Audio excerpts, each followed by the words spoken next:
জে-10 কিংবা জে-10C fighter jet vigorous dragon নামেই পরিচিত। গেল মে মাসে ভারত-পাকিস্তান সংঘাতের সময় এই যুদ্ধবিমান সারা বিশ্বে সাড়া ফেলে দিয়েছিল। রণক্ষেত্র দাপিয়ে ফ্রান্সের শক্তিশালী যুদ্ধবিমান ডাসাল্ট রাফালকে কুপোকাত করেছিল চীনের জে-10C।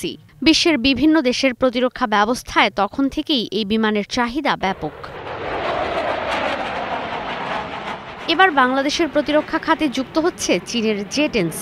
বিমান বাহিনীর আধুনিকায়ন ও আকাশ প্রতিরক্ষা ব্যবস্থা শক্তিশালী করতে চীনের তৈরি ২০টি মাল্টিরোল যুদ্ধবিমান কেনার উদ্যোগ নিয়েছে সরকার।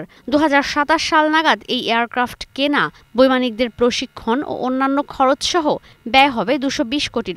টাকার অঙ্কে যা ২৭,০০০ কোটি টাকার বেশি। ভারত-পাকিস্তানের মধ্যে ১২ দিনের সংঘাতে ফ্রান্সের অত্যাধুনিক রাফাল যুদ্ধবিমানকে টেক্কা দেয় চীনের ভিগোরিয়াস ড্রাগন। এরপর থেকেই জে-10C যুদ্ধবিমানের জন্য বিভিন্ন দেশ থেকে ক্রয়াদেশ পাচ্ছে প্রতিষ্ঠানটি।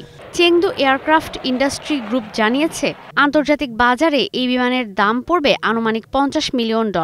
চীনের পর এখন পর্যন্ত শুধু পাকিস্তানের বিমান বাহিনীতেই এই বিমান রয়েছে। বেল্ট অ্যান্ড রোড ইনিশিয়েটিভের আওতায় বিভিন্ন দেশকে সাশ্রয়ী মূল্যে পশ্চিমা যুদ্ধবিমানের বিকল্প দিতেই জে-10 সিরিজের বিমানগুলো তৈরি করছে বেইজিং। ইরান এবং ইন্দোনেশিয়াও জে-10C যুদ্ধবিমান কেনার চিন্তা করছে।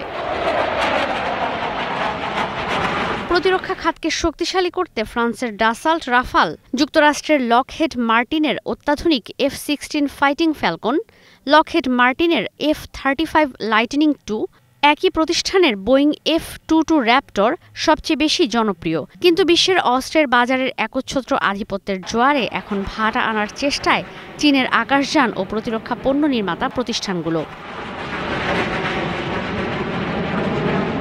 ঈশিতা ব্রহ্ম, স্টার নিউজ।